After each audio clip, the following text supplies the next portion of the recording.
कुछ नहीं है। सबसे पहले क्या कीजिए, नीचे वाला एक प्लेट देखिए। अभी क्या करते हैं, इसके पहले थोड़ा सा एक वीडियो लगाते हैं, ठीक है ना। वीडियो को पूरा एनालिसिस कर लीजिए और करने के बाद तब हम लोग क्या करते हैं, मूव करते हैं इसकी 3D डायग्राम। हेलो स्टूडेंट, आज की क्लास में हम लोग ये सीखने की कोशिश करेंगे कि थियोडोलाइट में कौन कौन से पार्ट्स होते हैं, यानी कौन कौन से कंपोनेंट होती है, और उस कंपोनेंट का थियोडोलाइट में कहाँ पोजीशन होता है।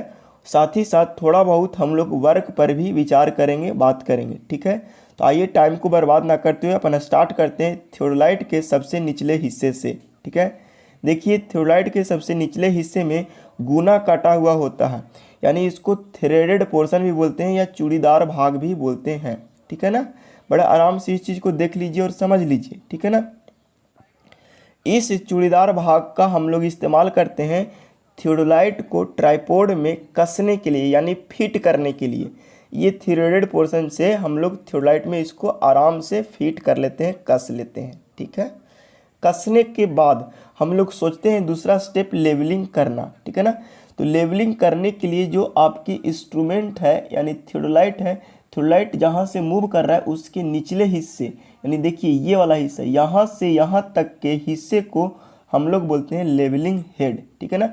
लेवलिंग हेड में दो प्लेट लगा होता है, एक ऊपर वाला प्लेट, एक नीचे वाला प्लेट। तो ऊपर वाला प्लेट को बोलते हैं ट्राई ब्रांच और नीचे वाला प्लेट को बोलते हैं ट्राई बेट। दोनों के बीच में स्क्रू लगा होता है, ठीक है ना, जिसको बोलते हैं फुट स्क्रू। ये स्क्रू का काम है घुमा करके आप थियोडोलाइट को लेवल में लाना, ठीक है ना। घुमाते समय एक बात को ध्यान होनी चाहिए कि आप एक ही डायरेक्शन में दोनों स्क्रू को घुमाओगे। क्लॉकवाइज घुमा रहे हो तो क्लॉकवाइज घुमाएगो, और एंटी क्लॉकवाइज घुमा रहे हो तो एंटी क्लॉकवाइज घुमाओगे, ठीक है ना। इतना बात आप लोग को क्रिस्टल क्लियर हुआ होगा, ठीक है ना। इसके बाद हम लोग जैसे ही ऊपर बढ़ते हैं थियोडोलाइट में तो आपकी स्क्रू देखने को मिलता है, ठीक है ना। इस स्क्रू को बोलते हैं क्लैंपिंग स्क्रू, ठीक है ना। जब आपकी क्लैंपिंग स्क्रू लूज रहती है तो थियोडोलाइट फ्रीली रूप से आपको हॉरिजॉन्टल प्लेन में मूव करते हैं, ठीक है ना। बड़े आसानी से देखिए, जब आपकी क्लैंपिंग स्क्रू अगर लूज रहते हैं तो थियोडोलाइट पूरी तरह से हॉरिजॉन्टल में मूव करता है। जब हम क्लैंपिंग स्क्रू को टाइट कर देते हैं, क्या करते हैं, देखिए पूरी तरह से टाइट कर रहे हैं, टाइट करते हैं तो आपकी थियोडोलाइट में मोशन बंद हो जाता है, यानी मूवमेंट नहीं करता है, ठीक है ना। इस चीज़ देखिए नहीं मूव कर रहा है, देखिए नहीं मूव कर रहा है, ठीक है ना। तो एक क्लैंपिंग स्क्रू को अपन टाइट कर दिया, देखिए फिर ढीला कर दिया, फिर मूव करने लगा, ठीक है ना। तो क्लैंपिंग स्क्रू का काम उम्मीद है समझ गए होंगे, ठीक है। अब क्या होता है, कभी कभी हम थियोडोलाइट में वर्टिकल मोशन के लिए सोचते हैं।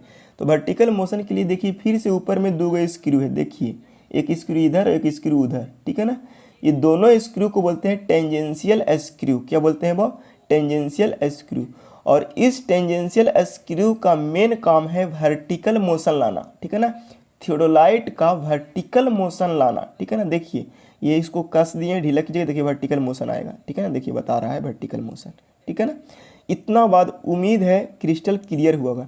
जैसे ही ऊपर मूव करते हैं तो आपको प्लेट मिलता है, दो प्लेट, एक ऊपर वाला प्लेट एक नीचे वाला प्लेट। ऊपर वाला प्लेट को बोलते हैं वर्नियर प्लेट और नीचे वाला को बोलते हैं लोअर प्लेट, ठीक है ना। लोअर प्लेट में मेन स्केल होता है और ऊपर वाला प्लेट में नहीं, अपर प्लेट में वर्नियर स्केल होता है, ठीक है ना। तो वर्नियर स्केल देखिए, दो वर्नियर स्केल, एक ये है और इस वर्नियर स्केल पर रीडिंग को मेजरमेंट करने के लिए देखिए दूसरा वर्नियर स्केल ये है, ठीक है ना। और इस वर्नियर स्केल में रीडिंग को मेजरमेंट करने के लिए आपके पास लेंस लगा हुआ होता है, देखिए ये लेंस है। इसी लेंस के हेल्प से हम लोग रीडिंग को मेजरमेंट करते हैं। उम्मीद है क्रिस्टल क्लियर हो रहा होगा। देखिए इधर भी लेंस लगा हुआ है और यहाँ से भी हम लोग रीडिंग को लेंगे, ठीक है।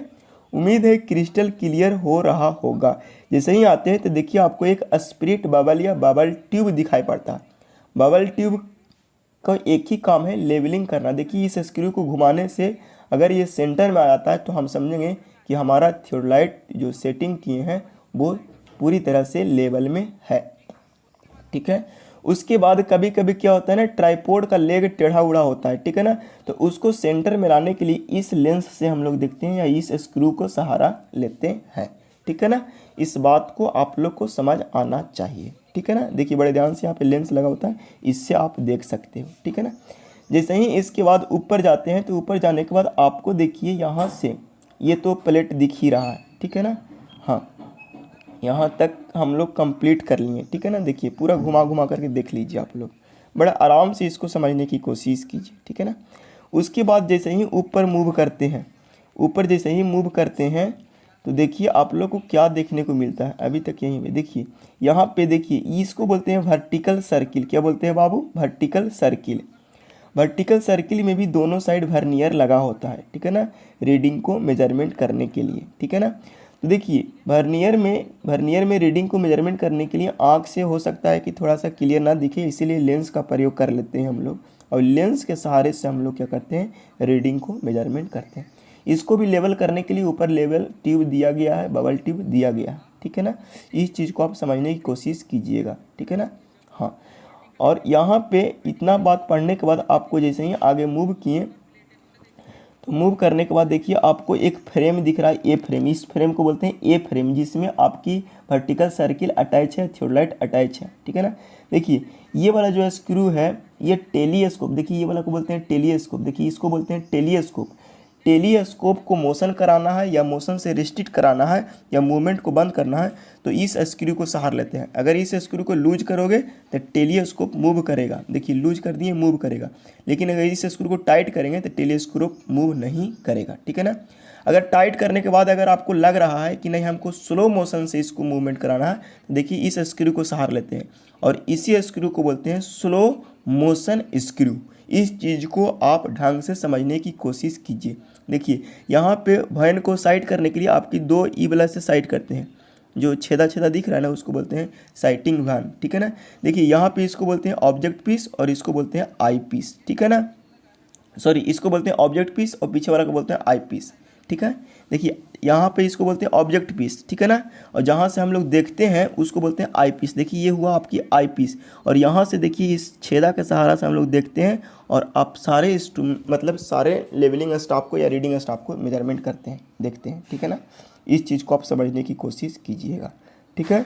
यहाँ तक आपको उम्मीद है समझ आ रहा होगा। देखिए इसको बोलते हैं, जहाँ से देखेंगे उसको बोलेंगे आई पीस, और जहाँ से ऑब्जेक्ट को देखेंगे यानी लेबलिंग स्टाफ को देखेंगे उसको बोलेंगे ऑब्जेक्ट पीस, ठीक है ना। देखिए इसको बोलते हैं ए फ्रेम। देखिए बड़े आराम से देखिए, इसको बोलते हैं ए फ्रेम, जिसमें सारा ऊपर वाला यानी वर्टिकल सर्किल और टेलीस्कोप अटैच होता है। देखिए इस फ्रेम को ए फ्रेम इसलिए बोलते हैं क्योंकि इसका शेप ए के जैसा है। प्रैक्टिकल वाला वीडियो देखने से आपको थियोडोलाइट का सारा पार्ट्स क्रिस्टल क्लियर हो रहा होगा कि कौन